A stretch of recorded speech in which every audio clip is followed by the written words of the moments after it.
Dans cette présentation, je vais expliquer un peu l'exercice kata générateur.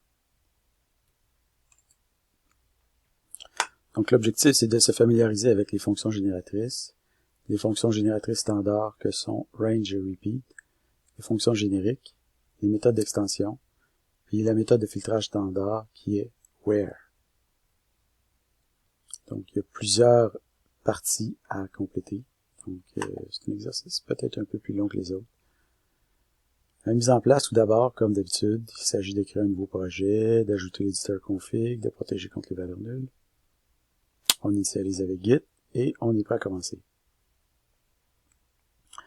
Par les one-liners suivants en utilisant range ou repeat.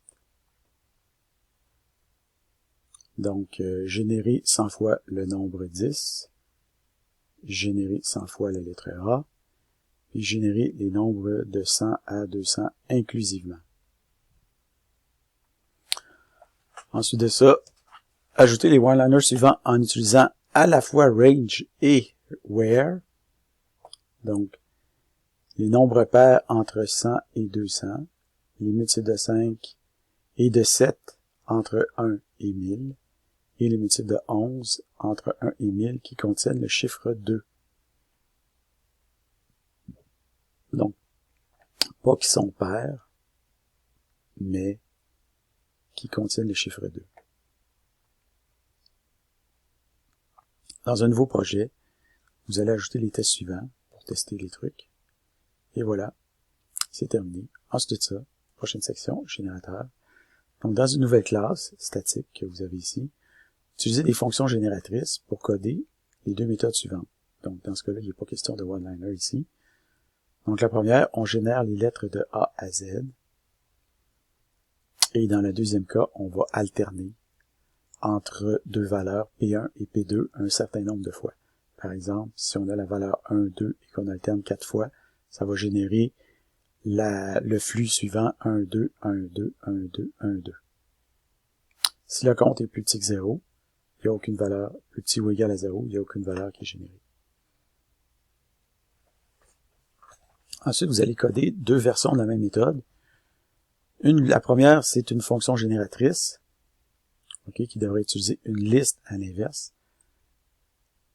En fait, la première, n'est pas une fonction génératrice, donc vous allez carrément créer une liste et retourner la liste, tandis que dans la deuxième, vous allez utiliser une fonction génératrice. Et finalement, vous allez coder une fonction génératrice qui va dédoubler chaque caractère du flux d'entrée. Par exemple, si vous dédoublez ABC, vous allez sortir AABBCC. On teste avec S3. Les méthodes génériques. Donc, vous allez coder d'abord une méthode non générique qui s'appelle swapInt, qui permet de swapper deux variables contenant des entiers, donc qui sont passés par référence. Vous avez un exemple ici d'appel pour voir qu'est-ce qui se passerait. Ensuite, dans la même classe, vous allez coder ensuite une version générique, swapT, de la même méthode que la précédente. Donc, toujours dans la même classe, vous allez coder ensuite les versions génériques alternées et dédoubler des méthodes du même nom que vous avez codées antérieurement dans la classe générateur. Et vous allez tester avec S4 et S4S et pousser le tout sur Git quand c'est terminé. Des méthodes d'extension. Dans une nouvelle classe classique extension, vous allez coder deux méthodes d'extension impair qui indiquent si l'entier est pair et dédoubler T qui permet de dédoubler les éléments générés du flux.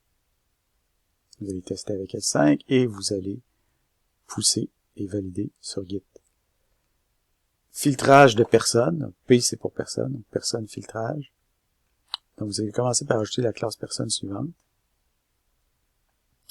Ensuite ça, dans une nouvelle classe statique, vous allez coder les one-liners suivants. Donc, nom débutant par B, ça prend, dans un flux de personnes, on ne retient que les personnes dont le nom débute par B en sortie. Après ça, ici, on ne retient que les personnes dont l'âge est de plus de 20 ans. Ici, on a un flux de personnes. En sortie, on prend juste les personnes dont l'âge est de plus de 20 ans. Et finalement, ici, on combine les deux contraintes précédentes. Donc, à partir d'un flux de personnes, on ne retient que les personnes dont le nom débute par B et l'âge est plus que 20. Vous allez tester avec S6. Ensuite, ça, des transformations de personnes. Donc, dans une nouvelle classe statique, vous allez ensuite coder la projection, c'est-à-dire une méthode suivante, ok, en utilisant une fonction génératrice. Donc, ici, en fait, ce qu'on veut, c'est qu'on part d'une liste de personnes, un flux de personnes, et en sortie, on sort l'âge de ces personnes-là. Donc, à partir de personnes en entrée, en sortie, ce qu'on obtient, c'est l'âge des personnes en question. Si jamais vous faisiez une requête SQL équivalente, ça serait select age from person. Okay. Ça, en fait, on appelle ça une projection. Donc, une projection, c'est une transformation qui ne retient qu'un certain nombre de champs à partir d'un enregistrement. Dans le cas présent, on retient un seul champ, c'est âge. Ensuite, vous allez coder les deux méthodes suivantes en utilisant des génératrices ou des générateurs. Donc, d'abord, incrémenter l'âge des personnes. Donc, ils sont dans un flux entrant. Dans le flux sortant, chaque personne a son âge incrémenté de 1. Et ici, première lettre et âge. On prend les personnes et en sortie, on sort une espèce de string composé de la première lettre du nom de la personne suivi de son âge, le tout composant la string. Si jamais le nom n'existe pas, bien on utilise un point d'interrogation. On ajoute la série de tests S7. Ensuite, ça, des générateurs de personnes. Donc, dans une nouvelle classe statique, vous allez coder les méthodes suivantes. La classe PGénérateur. D'abord, une méthode répétée qui permet de répéter la même personne un certain nombre de fois.